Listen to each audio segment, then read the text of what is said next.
This past week, I had the incredible opportunity to visit with one of my oldest Broncos fan friends at his home in Oshkosh, Wisconsin. For those unfamiliar with the greater Wisconsin area, Oshkosh is a short drive down the road from the home of the Green Bay Packers, Lambeau Field. After pleading with my buddy's extremely pregnant wife, she allowed my buddy and I to sneak away for an afternoon to tour the Green Bay Packers Hall of Fame. First off, everything you hear about the stadium is absolutely true. It is literally out in the middle of nowhere. You can see it from miles away on approach and it's impressive.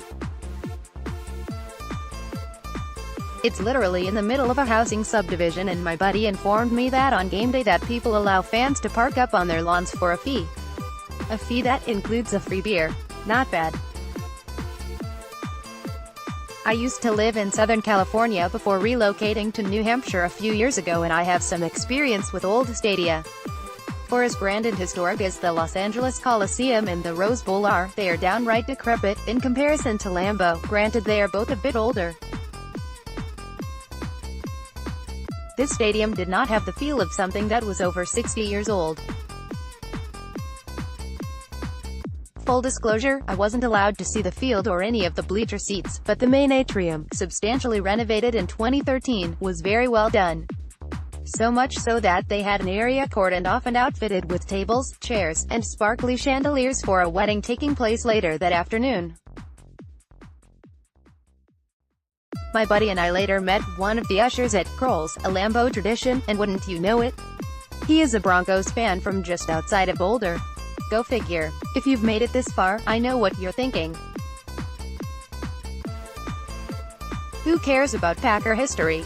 Broncos fans should. There's a bunch there that's relevant to who the Broncos are. Let me show you. When you first enter the Packer Hall of Fame, there is a huge plexiglass display that outlines the founding and folding of every NFL team from the Dayton Triangles, Pottsville Maroons, Los Angeles Buccaneers to the Denver Broncos. What's interesting about this display is that the Broncos line goes from 1960 to present. This means that the Broncos' AFL, non-NFL days from 1960 to 67 were credited in their visual representation of the history. When you looked at the Steelers, Colts, and Browns, members of the AAFC competitor league that folded, merged with the NFL, they only got credit for their years once they joined the NFL. 49ers, Steeler, and Colts timelines didn't begin in the display until 1950, but they were founded in 1945 and 1946, Colts, respectively. So what does that mean? Either our friends in Green Bay respect the Broncos and the AFL more than they do the teams from the old AAFC, or the fella in charge of putting together the display made a big mistake. How big? He's too big. Okay, maybe not Gilbert Brown big. Whatever you do, do not pass up the opportunity to take your picture with a cutout of Super Bowl 32 Packer celebrity, Gilbert Brown. Trivia: who from the Broncos Super Bowl 32 video proclaims, "He's too big.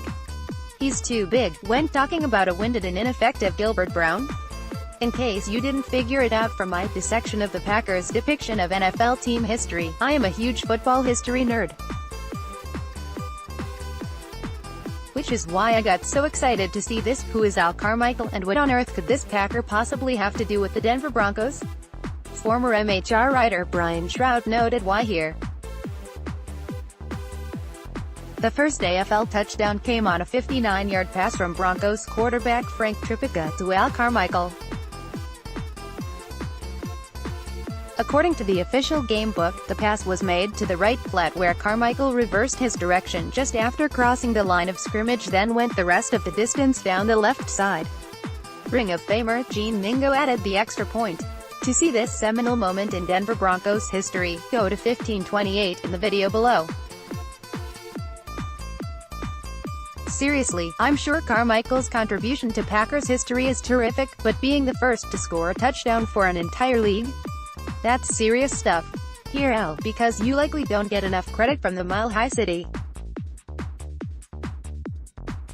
Okay, but as Scotty Payne here at MHR would say, who care about all that old stuff?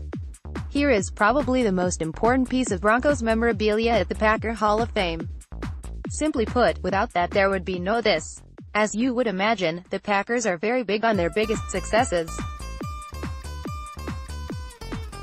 I would never expect sweeping displays for the Super Bowls the Denver Broncos lost in their Hall of Fame should they ever decide to do such a thing, cough, cough, where the F is it Denver. However, credit to the Packers, they did document their darkest moment and are best like true sportsmen. Truth be told, Broncos and Packers history is dead even at 6-6-1 with the tiebreaker being the greatest Denver Broncos moment in team history, Super Bowl 32. However, it's not enough to see the Broncos succeed, others must fail. So here are the trophies the Green Bay Packers amassed whooping up on our AFC West nemesis. It's awesome that the AFL logo is right there on the trophy during those transitional merger years. What's also great is that when an NFC team wins the Super Bowl, it's usually against one of our arch rivals. So let's revel in the destruction of other AFC foes. Who is ready for the Broncos to win a fourth Super Bowl so we can figure out how to make our trophies look this awesome? I will say this about my visit to Lambeau. Everyone was incredibly nice. The people of Wisconsin genuinely respect the history of football and the part that their team has played. I was incredibly proud to wear my Broncos hat while walking the halls of this very special space in Green Bay. I encourage every Broncos fan to check it out. It's not just the history of a Wisconsin team that plays in Green Bay, but the history of a league that had to embrace and accept change when it wanted to do so least. Football is awesome. Buffalo Bills great Jim Kelly to have checkup after something came up. Hall of Fame quarterback Jim Kelly will get a checkup in New York after something came up in his latest recovery from cancer surgery. Larry Fitzgerald, I'll only play for the Arizona Cardinals. NFL.com It has become almost a yearly ritual to speculate on Larry Fitzgerald's future with the Arizona Cardinals. For his part, Fitzgerald said he has no interest in playing anywhere but the desert. Terrell Owens aims to return to football with CFL team. NFL.com Terrell Owens doesn't want any part of ceremonies in Canton, Ohio, but he wants in north of the border.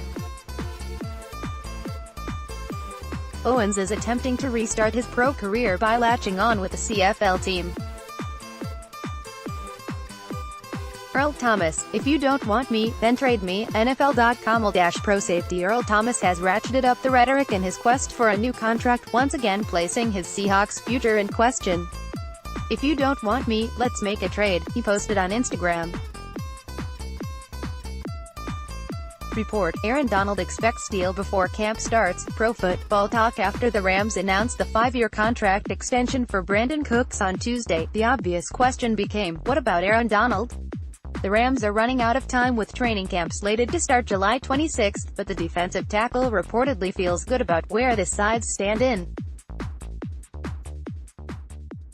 Report, final Le'Veon Bell offer had $10 million fully guaranteed. Pro Football Talk in a report of a Steelers offer of 5 years and $70 million to running back Le'Veon Bell surfaced on Monday. There was no word of how much of that money was fully guaranteed.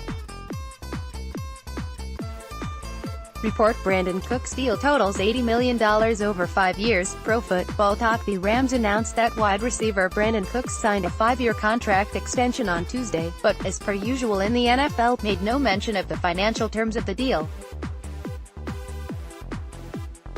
The first report about the compensation came a short time later. Randy Gregory reinstated by league. Pro Football Talk Randy Gregory is back. The Cowboys' defensive end has been reinstated by the league, after missing last year following a substance abuse policy violation. According to Ian Rapoport of the NFL Network, Gregory's lawyer said the league did not oppose his petition to be reinstated. Report, Rob Gronkowski will report to training camp on time. Pro Football Talk Rob Gronkowski still doesn't have a revised contract, but he apparently remains super excited about training camp. The Patriots tight end will report on time with the team July 25, Adam Schefter of ESPN reports. Report, Brent Musburger will take over as Raiders radio announcer. Pro Football Talk The Raiders are reportedly bringing in a famous voice to call their games on radio in Oakland this year, and in Las Vegas down the road. Gilbert Manzano of the Las Vegas Review-Journal reports that Brent Musburger has agreed to a 3-year deal to be the radio play-by-play announcer for the team. Cardinals GM suspended 5 weeks, fined $200,000. Pro Football Talk. The Cardinals suspended general manager Steve Keim 5 weeks, and fined him $200,000 after he pleaded guilty to extreme DUI on Tuesday. Keim will face no further discipline from the NFL, according to Adam Schefter of ESPN, as the Cardinals were in communication with the league before taking action.